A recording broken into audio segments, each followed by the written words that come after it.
de confiança, de credibilidade. Por melhor que possa ser o produto ou o serviço, o fator humano é elementar, é preponderante, é fundamental para o fechamento de qualquer tipo de negócio, principalmente em tempos de crise como esse que estamos vivendo. E por falar em crise, o que é crise? Qual o agente da crise? E se a crise está aí, é porque tem alguma coisa acontecendo. Qual o pivô da crise? O que faz ela acontecer? Os chineses chamam de Wei Qi, significa perigo. Perigo de perder. Perigo de perder dinheiro, perigo de perder negócios, perigo de perder clientes, de perder parceiros, investidores, perigo de perder funcionários, colaboradores, empregos, empresas, enfim, perder tudo. Pense, é crise, quebrou, faliu, acabou, já era. Porém, crise é uma excelente oportunidade de ganhos. Sim, oportunidade de ganhar dinheiro, oportunidade de novos negócios, de novos clientes, de novos parceiros, de novos investidores, de novos amigos, novos colegas, de novos funcionários, novos colaboradores. Assim como tudo tem pelo menos dois lados, a crise também tem. O lado que vamos ficar é a gente que escolhe, porque está no nosso poder de decisão. Quando a gente se pergunta, por que estamos em crise? Por que estamos passando por essa situação? Eu vou dizer, tudo que está muito próximo, tudo aquilo que está na nossa cara, a gente não consegue enxergar. Tudo que está muito próximo se torna quase que invisível, quase que imperceptível aos nossos olhos. E quando percebemos, é justamente quando a oportunidade já passou. E isso vale para todos os setores da nossa vida. Seja um emprego, seja uma viagem, uma promoção, uma oportunidade de negócios, uma oportunidade de investimentos, de empreendimentos, aquisição de um automóvel, de um terreno, de uma casa, bem como na nossa vida particular, pessoal, sentimental. Mulheres sonham em se casar com um príncipe encantado montado em um cavalo branco. Os homens, por sua vez, alimentam a esperança de encontrar uma mulher fisicamente parecida com uma paniquete, mas por dentro, com todos os atributos, com todas as características e com todas as virtudes de uma Amélia. Sem comentários. Sendo que, na maioria das vezes, aquela pessoa, aquele homem ou aquela mulher, que pode ser a pessoa ideal, está muito próximo e não enxergamos. Aquela pessoa que nós podemos olhar dentro dos olhos e ver todos os filhos que gostaríamos de ter, a vida que gostaríamos de levar, o lar que gostaríamos de construir, a companhia que gostaríamos de desfrutar, a velhice que poderia ser partilhada juntos e a história que também poderia ser escrita juntos. Mas a maioria das vezes, quando percebemos isso, é porque a pessoa já se foi. Portanto, ela já está vivendo um outro sonho e não cabemos mais dele por esse motivo mesmo, porque o sonho já não é mais nosso e passamos a viver o pesadelo das frustrações. Frustrações que podem nos acompanhar durante muito tempo, onde quer que andemos, onde quer que estejamos, e isso também é crise. Porque crise está em todos os setores, todos os âmbitos, todas as esferas das nossas vidas. Vejam, é crise na segurança, é crise na saúde, é crise na educação, é crise financeira, é crise econômica, é crise política e também tem aquelas crises pessoais, emocionais, sentimentais e existenciais. Agora prestem atenção, enquanto nos mantermos dentro de uma gaiola de pequenos credos, as inúmeras crises existentes nunca deixaram de ser nossas mais fiéis companheiras. Quem aqui tem menos de 15 anos? Quem nasceu depois do ano 2000, por favor, levantem a mão. Bem, a totalidade dessa sala nasceu no século XX, mas vivemos no século XXI.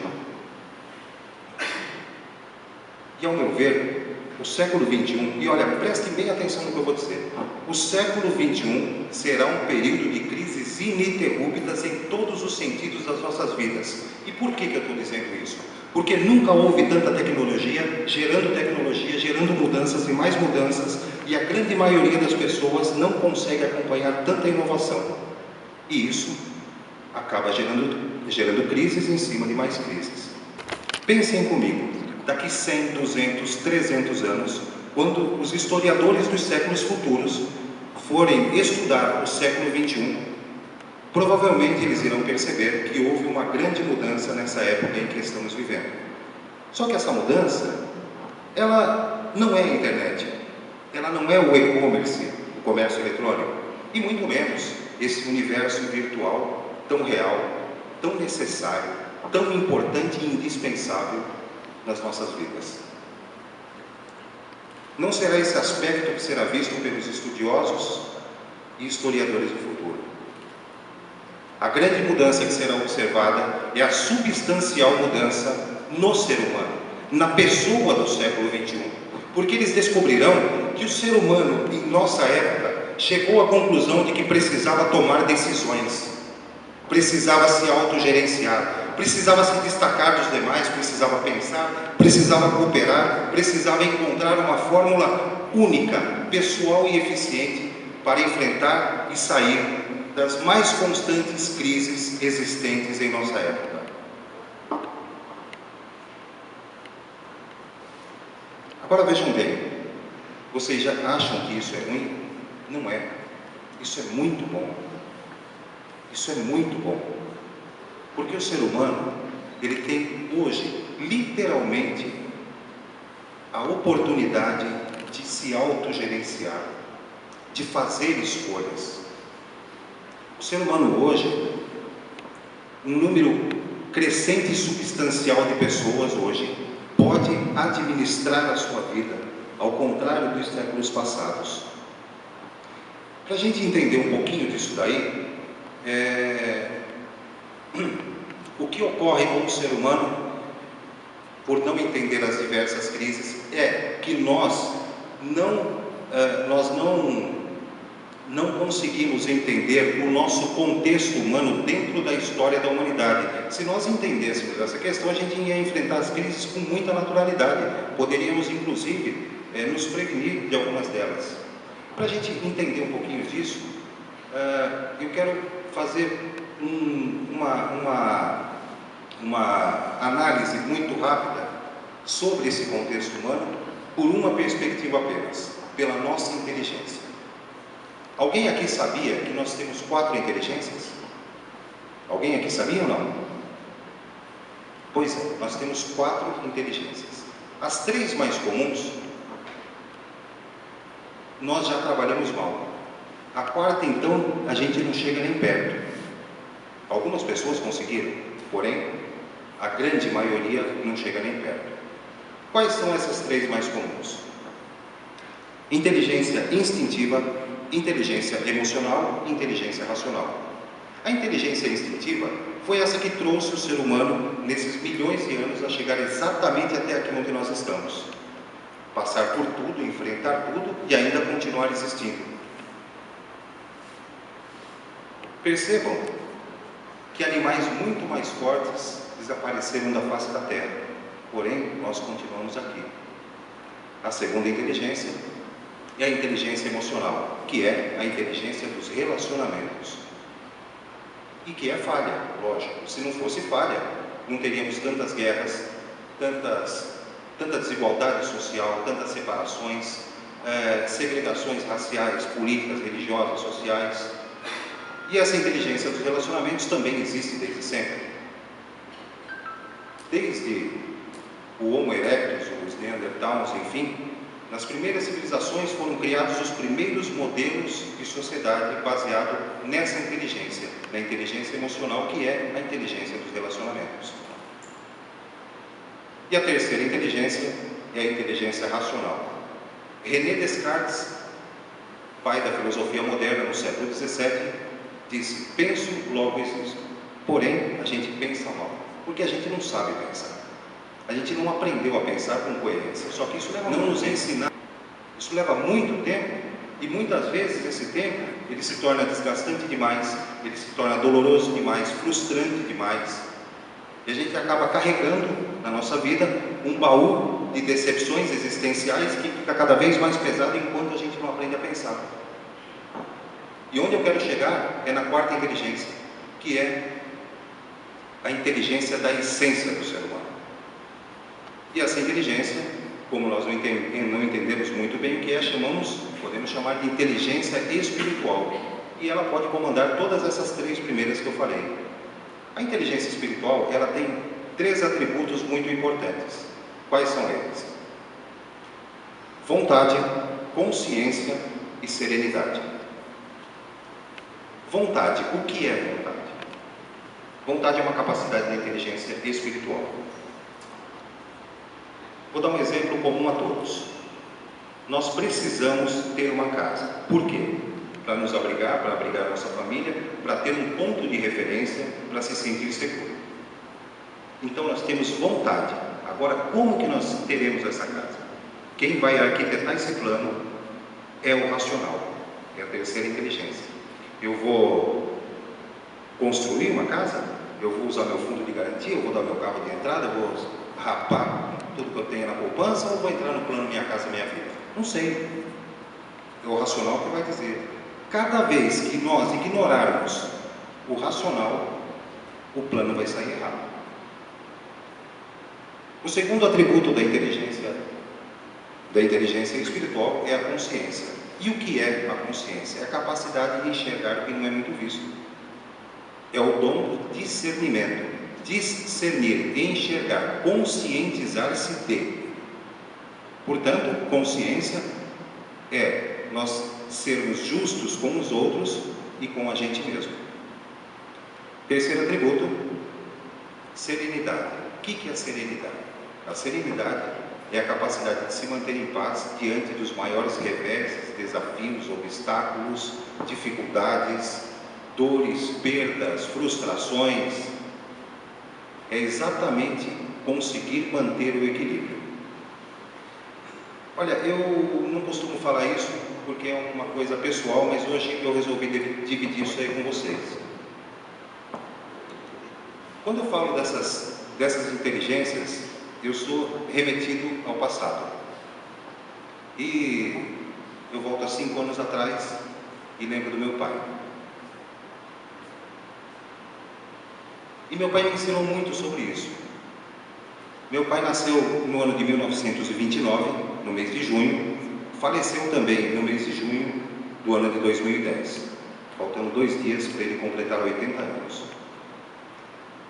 E o meu pai, ele veio de uma família muito humilde, ele era dos homens o filho mais velho, e ele precisou, desde cedo, trabalhar para ajudar o meu avô a criar os irmãos. Ele nunca teve um Natal, ele nunca teve um Dia das Crianças, ele nunca teve um aniversário, nunca ganhou um presente. Aliás, ele ganhou sim. Aos 7 anos de idade ele ganhou uma enxada. Então a gente pode deduzir que meu pai nunca foi para a escola. Aos 20 anos de idade, ele se casou com a minha mãe e ele não concordava de ser analfabeto. Ele comprou uma cartilha e começou a desenhar as letras. E sozinho ele aprendeu a ler, a escrever e a fazer as 4 operações matemáticas. Um autodidata. Não só nisso, mas em tantas outras coisas. E meu pai dizia coisas que posteriormente eu acabei encontrando na mais fina filosofia. E quando eu estou falando na mais fina filosofia, é exatamente isso. Se a gente se tratar de Aristóteles, Platão, Schopenhauer, Leibniz, Spinoza, meu pai falava coisas dignas desses pensadores, porém de uma maneira muito simplista. Quer um exemplo? É o que eu vou falar. Na última semana de vida do meu pai, ele estava internado aqui no hospital regional e eu estava com ele, eu ficava com ele, eu fazia questão de ficar com ele o tempo todo. E ele estava absorto, olhando para o teto, boca aberta, parecia que não estava ali, eu do lado dele. Às vezes ele tinha lapsos de lucidez, pedia alguma coisa, falava alguma coisa desconexa, mas tudo bem, eu estava lá. Um certo dia, ele teve, lá pro meio da semana, ele teve um desses lapsos de lucidez, e ele falou para mim, pega uma caneta e um papel. E eu peguei, pedi emprestado para a enfermeira, e ele falou, anota aí. Eu comecei a anotar. Ele falou, em agosto tem que dar injeção na gata para ela não pegar cria. Tudo bem. Tem que pagar R$14,50 na mercearia do Ricardo. Ótimo. Tem que pagar R$48 na casa de ração do Juliano. Tem que pagar 327 na farmácia do Emerson, se é que vocês não pegaram mais nada para mim, que era eu e meu irmão. E eu fui anotando. Eu falei, pai, por que o senhor está querendo tudo isso? Ele falou assim, porque fim da linha, acabou. Eu vou morrer, eu não quero mais viver. Daí eu falei, pai, isso vai acontecer como acontece sempre. O senhor vai ter alta, eu vou colocar o senhor no carro mês que vem, o senhor vai lá pagar suas contas, como sempre faço. Ele falou, não, eu estou cansado. Eu não quero mais viver. Eu estou cansado, eu já sofri muito. O que me chocou nessa história foi a consciência do meu pai da finitude da vida. Todos nós sabíamos, os médicos foram muito honestos, falando da condição dele. A gente sabia qual seria o desfecho dessa história, mas ele estava plenamente consciente disso. Quando a gente fica nervoso, ou você briga ou você dá risada, sabe? Ou explode ou tenta dar uma risada de nervosismo, e eu dei essa risada. Eu falei, pai, o senhor está falando bobagem, daqui a pouco o senhor vai ficar bom. E eu queria fazer ele entender que ele estava errado, de alguma maneira, tentar convencer ele do óbvio. E eu falei brincando com ele, pai, então já que o senhor acha que o senhor vai morrer, eu tinha 36 anos na época, eu falei, estou ficando velho, me dê uns conselhos de como eu faço para ter uma vida boa, como eu faço para ter uma vida melhor, uma velhice boa. Nesse momento meu pai pediu água, era um copinho com gás, a gente molhava lá e colocava na boca dele. Eu fui fazer isso, ele disse, não, eu quero água. Peguei o copinho, coloquei, dei um golinho, ele pediu mais um, limpou a garganta, ele olhou profundamente nos meus olhos, como nunca ninguém jamais olhou. Parece que ele me despiu, ele enxergou talvez a minha alma, não sei.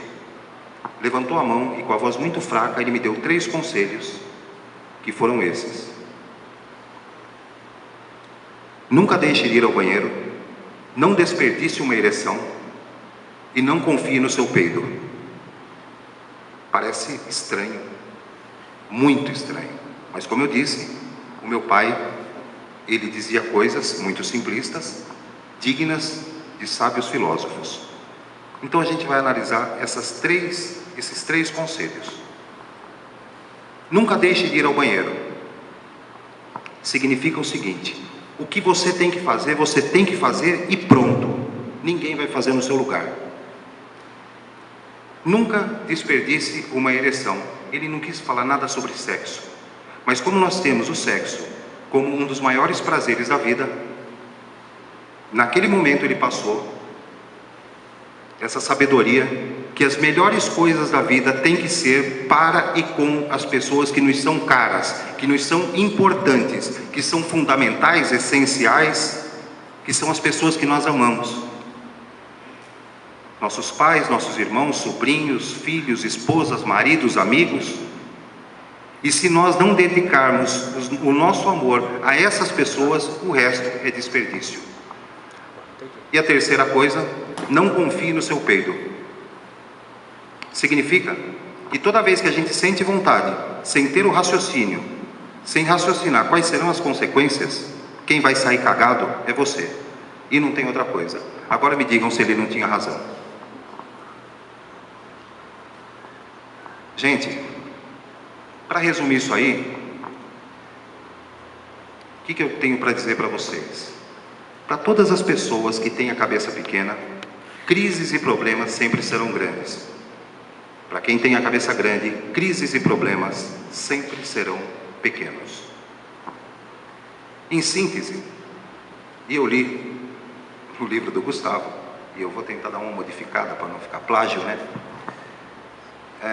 Nós podemos aproveitar o tempo ruim para comercializar guarda-chuvas ou vender lenços, chorar junto com eles. No infinito da existência, infinitas possibilidades. No potencial do próprio ser, infinitas capacidades. No centro humano da vontade e da inovação, infinitos horizontes. E parafraseando Carlos Drummond de Andrade, a dor é inevitável, mas o sofrimento, este sim, é opcional. Eu sou Maurílio Evandro Piccolo, tenho a alegria, a honra e a satisfação de dar boas-vindas a todos vocês e declarar aberto o primeiro workshop de vendas em Itapetininga com o título Motivado para vender em tempos de crise sem milagres.